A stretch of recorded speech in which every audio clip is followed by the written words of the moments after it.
नमस्कार दोस्तों, मैं राहुल आप सभी का मंथन 2.0 में स्वागत करता हूं।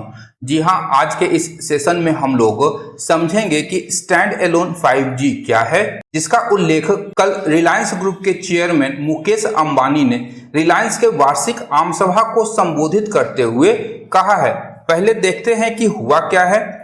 तो रिलायंस एजीएम 2022 में अपने भाषण के दौरान मुकेश अंबानी ने कहा है कि जियो 5G दुनिया का सबसे बड़ा, सबसे उन्नत 5G नेटवर्क होगा।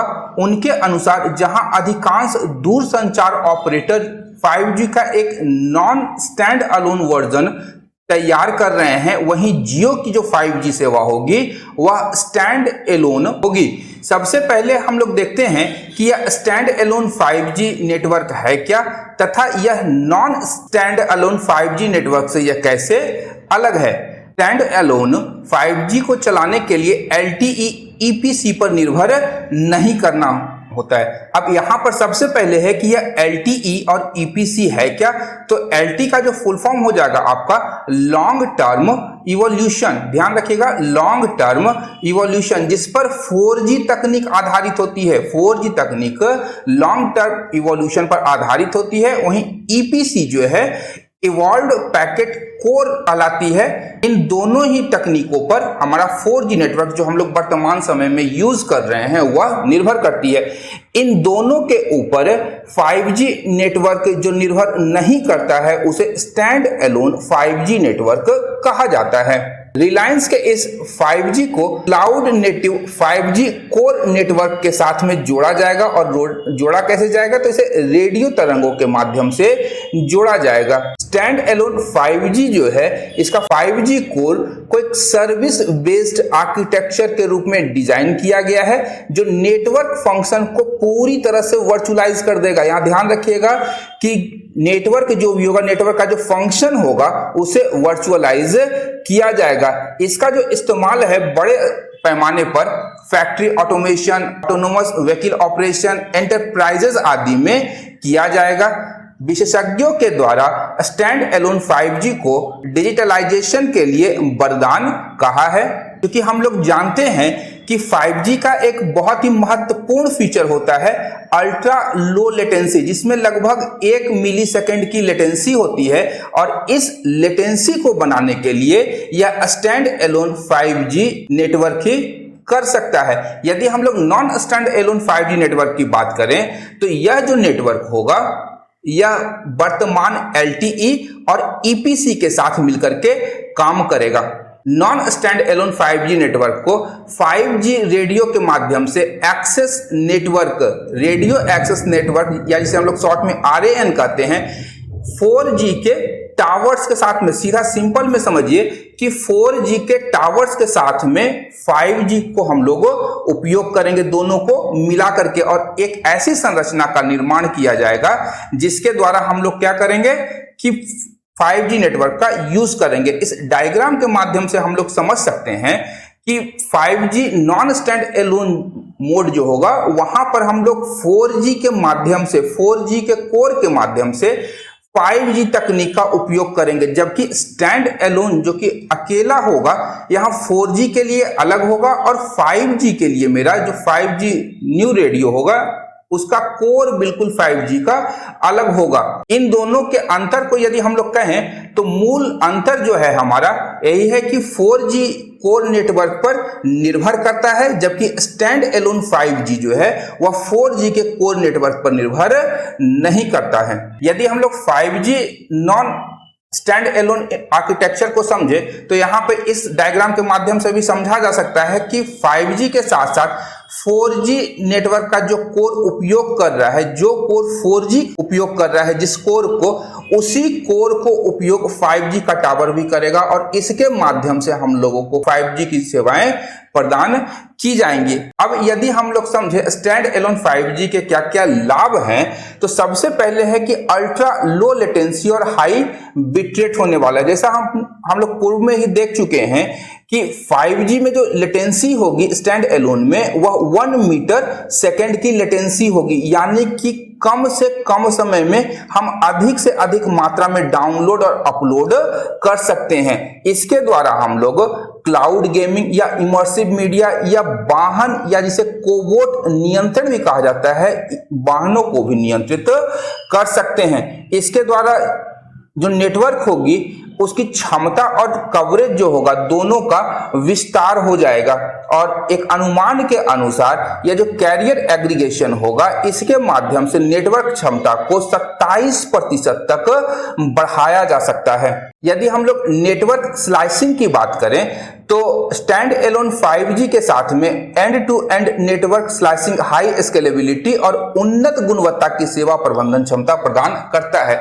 यदि नेटवर्क स्लाइसिंग की बात करें तो यदि कोई एक नेटवर्क है तो इसे वर्चुअल रूप में हम विभाजित कर देंगे अलग अलग कामों के लिए। हमारा फिजिकली यह एक ही नेटवर्क होगा लेकिन वर्चुअली यह डिवाइड किया जाएगा अलग अलग कामों के लिए। जैसे एक 3 पार्ट कर देते हैं किसी भी नेटवर्क को, तो ए से हम लोग टेलीकॉम सेवाएं दे देंगे, बी से हम लोग ट्रैफिक कंट्रोल या वाहन को जो नियंत्रण करेंगे उसे बी के माध्यम से करेंगे और सी नेटवर्क के माध्यम से अन्य जितनी भी सेवाएं या सर्विसेज हैं उसके सी नेटवर्क के माध्यम से हम लोग उसे कंट्रोल करने का प्रयास करेंगे। यह जो स्लाइसिंग होगा नेटवर्क स्लाइसिंग यह वर्चुअली होगा ना कि फिजिकल, यानी एक ही जगह पर हम अपना इक्विपमेंट स्थापित करेंगे और उसमें वर्चुअली विभाजन करके हम लोग उसे अलग अलग जगह पे सेवा सर्विसेज दे सकते हैं।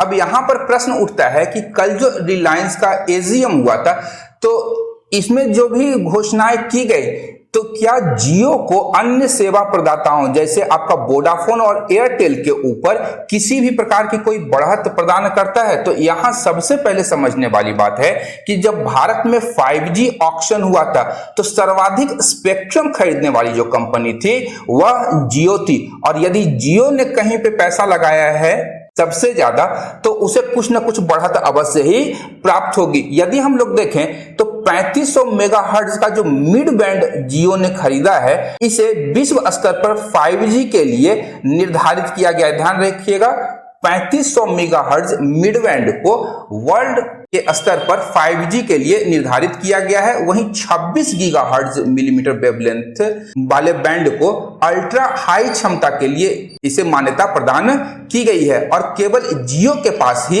700 मेगाहर्ट्ज लो बैंड स्पेक्ट्रम है जो गहरे इंडोर कवरेज के लिए आवश्यक है। यानी आप बिल्कुल अंदर तक जाकर के आप क्या करेंगे अपनी सेवाएं दे सकते हैं। अगर हम हायर बैंड की बात करें तो यहाँ पे होगा और लोअर बैंड की जो सेवाएं होंगी इस दायरे के बाहर से निकल करके भी लोअर बैंड RAN के माध्यम से हम लोग सेवाएं दे सकते हैं। अब यहां पर है कि जियो इन फ्रीक्वेंसी को एक शक्तिशाली डेटा हाईवे के साथ में इसे मिला दिया जाएगा जिसे हम लोग क्या करते हैं कैरियर एग्रीगेशन, यानी सारे फ्रीक्वेंसीज को एक साथ में मिला करके हम लोग क्या करेंगे एक सर्विस प्रदान करने का प्रयास करेंगे। जहां पहला जो क्षेत्र होगा मेरा A to B का जो एरिया होगा यहाँ हाई बैंड फ्रीक्वेंसी काम करेगी और B to C A से C तक जो हमारा होगा लो बैंड फ्रीक्वेंसीज काम करेगी। इस प्रकार एक हाईवे का निर्माण करेगी जियो और फिर वह अपनी सेवा प्रदान करेगी। इसका लाभ जो होगा वह 3 गुना हो जाएगा और इस मिश्रण से जो जियो 5G की जो कवरेज होगी, क्षमता होगी या गुणवत्ता और सामर्थ्य की बात करें तो यह एक अद्वितीय संयोजन उत्पन्न करेगा जिससे कहीं ना कहीं जियो को यहाँ पर लाभ मिलता हुआ दिखाई हमें दे रहा है। अब बात करते हैं कि यह जो 5G है उसकी स्पीड क्या होगी। तो जियो के अनुसार इसकी स्पीड 1 गीगाबाइट पर सेकेंड की होगी। इसका मतलब है कि आप पलक झपकते ही बड़ी से बड़ी फिल्म हो या वीडियो गेम हो या फिर कोई भी डॉक्यूमेंट हो इसे अपने मोबाइल, लैपटॉप, कंप्यूटर या पैड्स में कहीं भी डाउनलोड कर पाएंगे और 4G के मुकाबले 5G की जो स्पीड रहने वाली है वह 100 गुना अधिक होगी। अब यहाँ 5G और 4G के स्पेसिफिकेशंस में यदि हम लोग तुलनात्मक रूप से अध्ययन करते हैं तो यहाँ हम लोग देखते हैं कि जो डाउनलोड स्पीड होती है 4G में वह 1 गीगाबाइट पर सेकेंड की होती है, वहीं 5G में आपका बढ़कर के 20 गीगाबाइट्स पर सेकेंड हो जाएगा। मैक्सिमम बैंडविड्थ की बात करें तो 100 मेगाहर्ट्ज के बैंडविड्थ पे 4G काम करती है, वहीं 5G जो है 1000 मेगाहर्ट्ज के बैंडविड्थ पे काम करती है। डाउनलोड स्पीड अभी हम लोग देख चुके हैं 100 Mbps पर सेकेंड हो जाएगा रियल वर्ल्ड के लिए, जबकि 4G में यही स्पीड है आपका 10 Mbps। लेटेंसी की बात करें यानी कितनी देर लगती है किसी भी फाइल को डाउनलोड करने में या नेटवर्क में जो हमारा बफरिंग होता है, वह बफरिंग 4G में 10 मिली सेकेंड का है, वहीं 5G में 1 मिली सेकेंड का होगा। और मैक्सिमम नंबर ऑफ कैरियर्स की बात करें तो 4G में 5 है और 5G में 10 कैरियर्स शामिल किए गए हैं, जिसके कारण ये जो 5G की सेवाएं हैं यह काफी शक्तिशाली और काफी तेज गति वाली होती हैं। अब 5G के आने के बाद हमारे जीवन में क्या क्या बदलाव आने की संभावना है, इसे एक बार देख लेते हैं।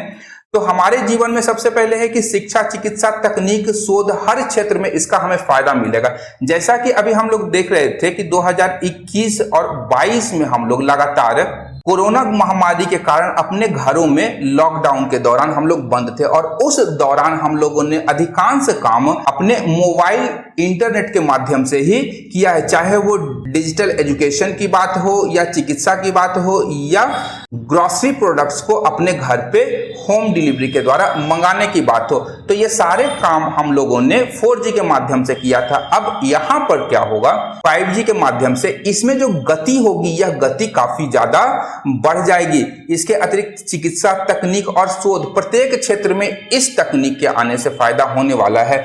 अब हम लोग high quality, ultra high resolution यानी 4K वीडियो कॉल्स पर बात कर पाएंगे। अभी 4K स्ट्रीमिंग हम लोगों के लिए उपलब्ध नहीं है, यदि उपलब्ध होती है तो उसमें बफरिंग काफी ज्यादा होता है।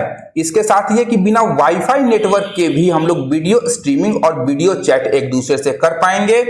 ट्रेन और बस में सफर के दौरान हम लोग ऑनलाइन गेम नहीं खेल सकते हैं, क्योंकि जो नेटवर्क होता है 4G का वह कहीं पर आ रहा होता है, कहीं पर नहीं आता है। तो लेकिन 5G आने के बाद हम लोग सफर के दौरान भी ऑनलाइन वीडियो गेम खेल सकते हैं। इसके अतिरिक्त वीडियो चैट कर सकते हैं या जो भी नेटवर्क से जुड़े हुए काम होगा, इंटरनेट से जुड़े हुए जो भी काम होंगे हम 5G आने के बाद में कर सकते हैं। इसके अतिरिक्त सबसे महत्वपूर्ण है कि दूर दराज और गांव में डॉक्टर्स की कमी हमेशा देखी जाती है, जिसके कारण वहां पर बेहतर चिकित्सा सुविधाएं उपलब्ध नहीं हो पाती है। तो टेलीमेडिसिन के माध्यम से डॉक्टर्स जो हैं दूर दराज और सुदूरवर्ती गांवों में भी पहुंच सकते हैं, या जो उस क्षेत्र में रहने वाले लोग हैं जिनकी पहुंच अच्छे डॉक्टर्स या अच्छे मेडिकल फैसिलिटीज में नहीं है, वह टेलीमेडिसिन के माध्यम से अपनी चिकित्सा करवा सकते हैं। इसके अतिरिक्त कोरोना काल में हम लोगों ने वर्क फ्रॉम होम का कल्चर देखा,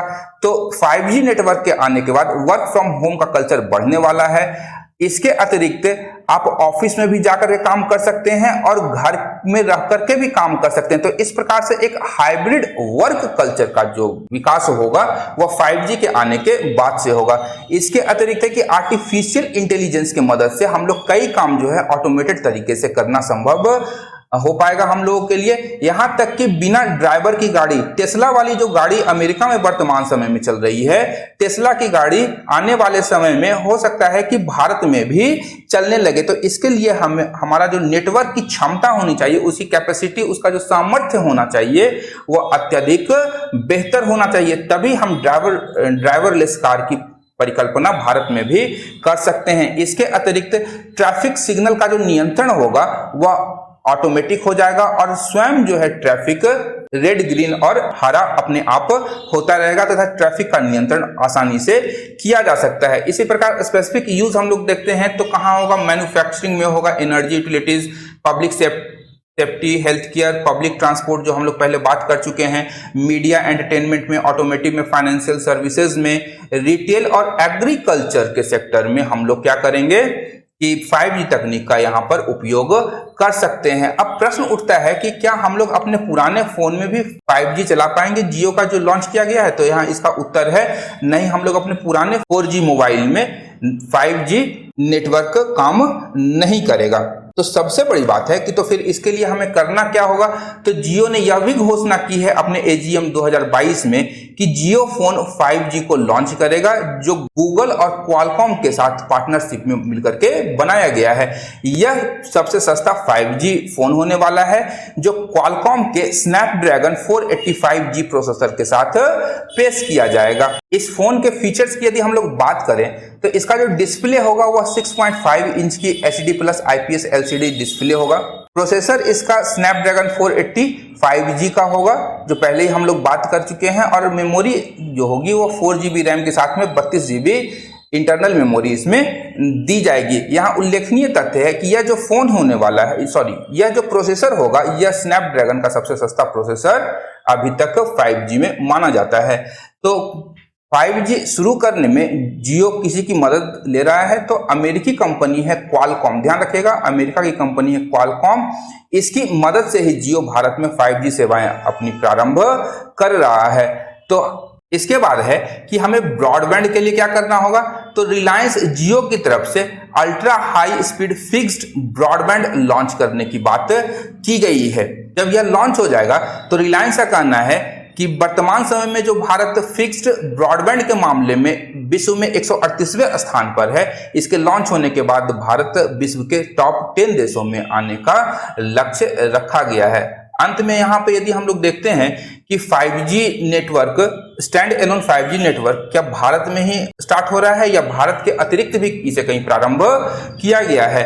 तो वर्ल्ड मैप के अनुसार यदि हम लोग देखें तो कनाडा और अमेरिका, आपका यूरोपीय कंट्रीज, आपका सऊदी अरब हो गया, Qatar, middle east, south Africa हो गया, चाइना, जापान, कोरिया, इसके बाद इंडिया हो गया, ऑस्ट्रेलिया आदि देशों में स्टैंड एलोन 5G की सेवाएं वहां पर प्रारंभ विभिन्न कंपनियों के द्वारा की गई हैं। तो आज के इस सेशन में इतना ही था। उम्मीद करता हूं कि इस स्टैंड एलोन 5G नेटवर्क के विषय में आप लोगों को यहां से काफी जानकारी प्राप्त हुई होगी।